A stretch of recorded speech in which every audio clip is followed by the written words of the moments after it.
The café was unusually crowded that rainy afternoon. The smell of freshly brewed coffee lingered in the air, blending with the soft hum of conversations. Raindrops tapped against the glass windows, casting trails down the panes as people rushed inside for warmth. Behind the counter, Emily, a young waitress in her mid-20s, rushed between tables. Her hair was tied up in a simple bun, a few strands falling loose across her tired yet kind face. She wore a faded apron, patched at the corner, but her smile, though weary, was always gentle. Emily wasn't working in the café because she loved serving coffee. No, she had dreams, big ones. She once wanted to study music, to play the piano on grand stages. But life had other plans. After her father's illness and death, she had taken over the responsibility of caring for her younger brother, Noah. Every dollar mattered now. Every shift she worked kept the lights on in their small apartment. That day, as she balanced a tray of steaming cappuccinos, a sound cut through the café. A baby's cry. Sharp, desperate, restless. Every head turned toward the corner booth. Seated there was a man in a perfectly tailored suit, his dark hair slicked back, his aura commanding. His wristwatch gleamed, one of those luxury brands that could pay Emily's rent for an entire year. His presence was magnetic, the kind that made people whisper. But right now, he wasn't the polished, untouchable CEO Alexander Knight everyone in the city admired. Right now, he looked helpless. Because in his arms, his infant daughter wailed uncontrollably. "Shish, it's okay, baby girl, please," Alexander muttered, bouncing the little one awkwardly. He was a man used to boardrooms, billion-dollar negotiations, and commanding empires, but holding a crying baby. That wasn't his strength. The baby's tiny fists waved in the air, her cheeks red, tears rolling. Patrons frowned, some covering their ears, others whispering. Emily's heart clenched. She recognized that kind of cry, not just hunger or fussiness, but a cry of longing. A cry of needing comfort. Without thinking twice, she set her tray down and walked toward the booth. "Excuse me, sir," her voice was soft but firm. Alexander's sharp eyes lifted. For a second, irritation flashed across his face. He wasn't used to strangers intruding. But then he noticed Emily's gaze, not judging or annoyed like the others, but gentle. Yes. His tone carried impatience, yet underneath, there was a trace of exhaustion. "I think she's overwhelmed," Emily said carefully, kneeling slightly to meet the baby's eyes. "May I?" Alexander blinked. "You want to?" Emily smiled faintly. "I work with kids sometimes. My brother's only 2 years older than her. If you're comfortable, I can help." For a moment, silence stretched between them. Alexander Knight, the man who trusted no one, found himself hesitating. But then, his daughter let out another piercing cry, and his defenses faltered. He nodded. Emily gently reached out, and the baby immediately clung to her, surprising them both. The little one nestled into Emily's chest, her sobs quieting as Emily hummed softly, a lullaby her mother once sang to her. The café, which moments ago was filled with tension, softened.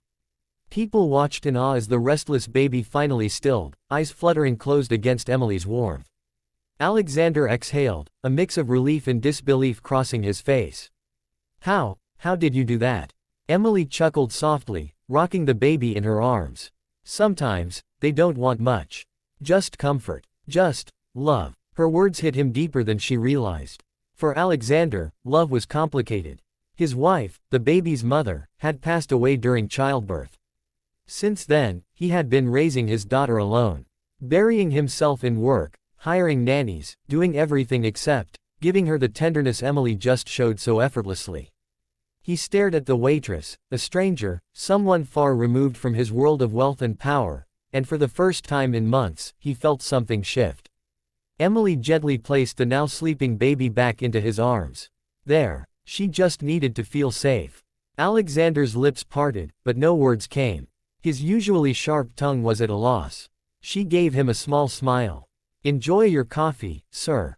And just like that, she turned back to her work, leaving him sitting there, his daughter finally at peace in his arms, and his heart unexpectedly unsettled. That night, Emily went home to her small apartment, where her little brother Noah ran to greet her. She cooked him a simple dinner, rice and beans, and laughed at his stories about school.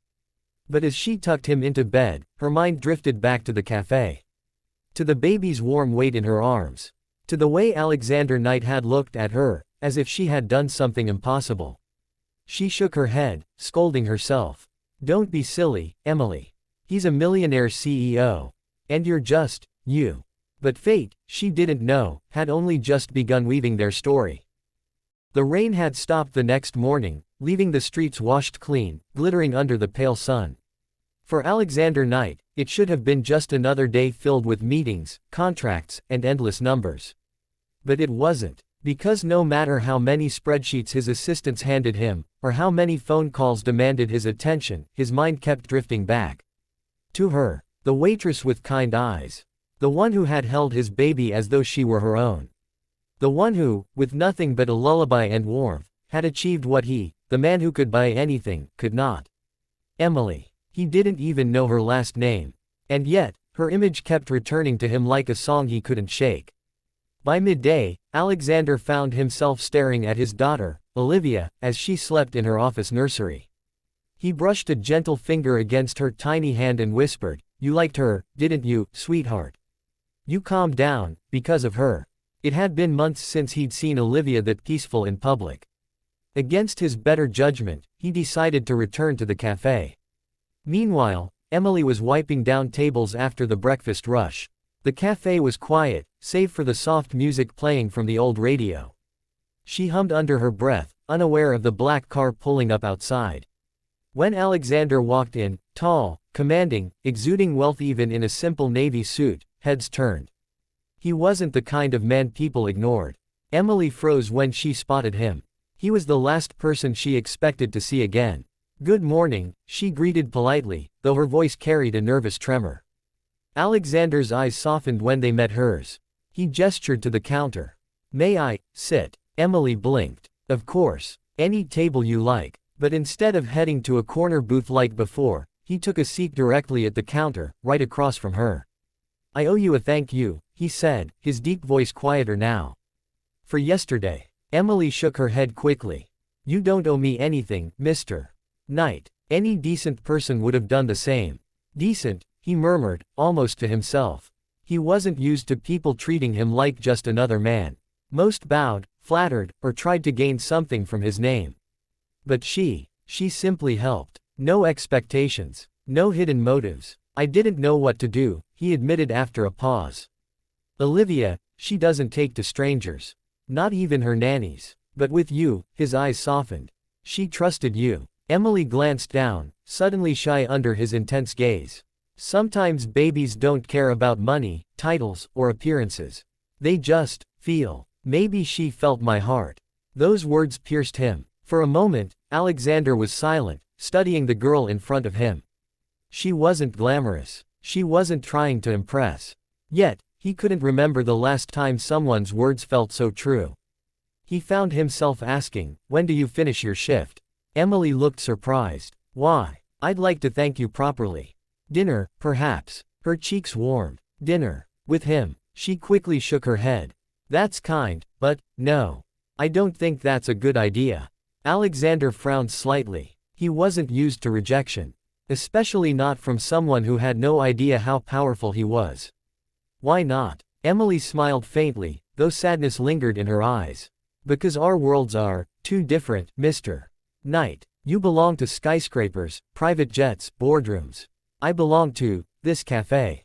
I have responsibilities. A brother to raise. Dreams I had to put aside. I don't fit into your life." Her honesty disarmed him. Most people would have jumped at the opportunity. Yet she pushed it away, not out of pride, but out of selflessness. Alexander leaned forward slightly. "What if I don't care about our differences?" Her breath caught. For a moment, she almost believed him. But then No's face flashed in her mind, his laughter, his innocence. She couldn't risk losing her focus. "I appreciate the thought," she whispered, "but I can't." Days passed. Alexander tried to move on. He drowned himself in work, traveled for business meetings, signed deals worth millions. But at night, when Olivia cried for comfort, he remembered the way Emily had soothed her. And his chest ached. For Emily, life continued with its struggles. She worked long shifts, studied at night whenever she could, and saved every dollar to give Noah a better life. But secretly, she found herself glancing at the cafe door sometimes, wondering if he'd come back. Then, one evening, fate intervened again. Noah had fallen sick. Emily, worried sick herself, rushed him to the nearest pharmacy after her shift. She barely noticed the sleek car parked outside until a familiar voice called her name. Emily. She turned, and there he was. Alexander, stepping out of the car, concern etched across his face. She blinked. Mr. Knight. He noticed the child beside her, pale and coughing. His heart twisted. Is he okay? My brother, she explained quickly. Just a fever. I'm getting him medicine. Without hesitation, Alexander said, let me help. Please. Before she could protest, he guided them into his car, instructing his driver to head straight to the hospital. Emily tried to refuse, but his determination left no room for argument. At the hospital, Alexander stayed with her, carrying Noah in his arms when Emily's own strength faltered. He handled the paperwork with efficiency, paid for everything without asking, and didn't leave until the doctor assured them it was just a viral fever. Emily sat beside Noah's hospital bed, her eyes misty. You didn't have to do all this. Alexander looked at her gently. I wanted to. No child deserves to suffer. And no woman should carry burdens alone. Her heart trembled at his words. That night, as they left the hospital, Emily glanced at him under the dim streetlight. Why are you being so kind to us, Mr. Knight? You barely know me. Alexander held her gaze, his voice low and sincere. Because sometimes, when you meet someone, you don't need years to know. You just know. Emily's chest tightened. She wanted to resist, to keep her walls high. But his words, his actions, they were slowly breaking through. And for the first time, she wondered. Maybe their worlds weren't so far apart after all. The weeks that followed wove a story neither Alexander nor Emily had expected. After the night at the hospital, Alexander began checking in often. Sometimes, he'd arrive at the cafe with Olivia just to happen to sit in Emily's section. Other times, he'd call to ask about Noah's health. Slowly, their lives began to intertwine, not with grand gestures at first, but with small, quiet moments that mattered most. Emily found herself laughing more. She found herself drawn to the tenderness Alexander showed his daughter, the vulnerability he tried to hide. And though she told herself she had no business falling for a man like him, her heart betrayed her every time he looked at her as though she were more precious than anything money could buy. Still, fear lingered. One evening, as she tucked Noah into bed, Emily whispered to herself, don't dream too much. He belongs to a different world. But destiny had other plans. It was a Sunday morning when Alexander invited her and Noah to a park outing. Olivia's giggles filled the air as Emily pushed her stroller along the flower path. Noah ran ahead, chasing butterflies. For a moment, Emily forgot everything, the cafe, the bills, the hardships. She was simply a girl, enjoying sunshine with a man whose eyes softened every time they landed on her.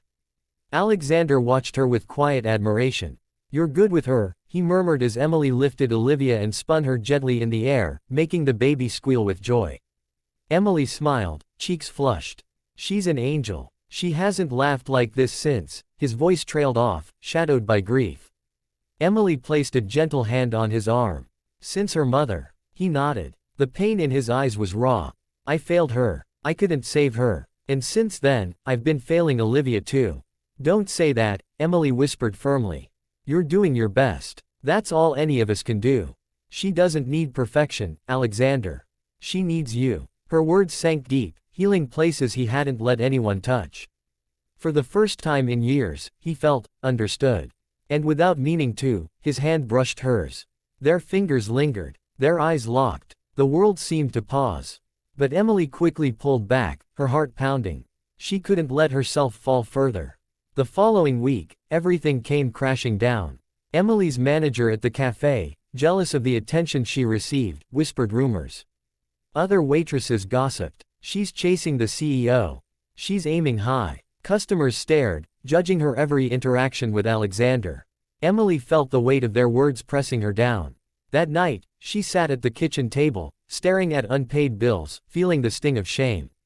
What am I doing? I can't belong in his world. I'll just be a burden.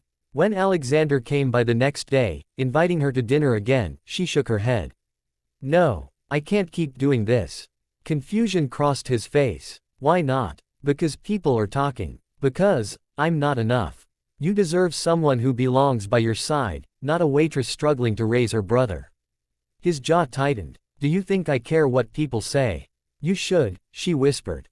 For Olivia. For your reputation. Alexander stepped closer, his voice steady, intense. Emily, listen to me. I built empires, yes. But none of it means anything when I come home to silence. None of it matters when Olivia cries, and I can't calm her. None of it matters, when I can't stop thinking about you. Her breath hitched. Tears burned her eyes. But, no, he cut in gently. You say you're not enough, but to me, you're everything I didn't know I needed. You gave my daughter peace. You gave me hope. And if I've learned anything, it's that love doesn't ask if you're rich or poor. It just happens. Emily's walls crumbled. Tears spilled down her cheeks as he cupped her face tenderly. For once, he whispered, let yourself be loved. And in that moment, she did.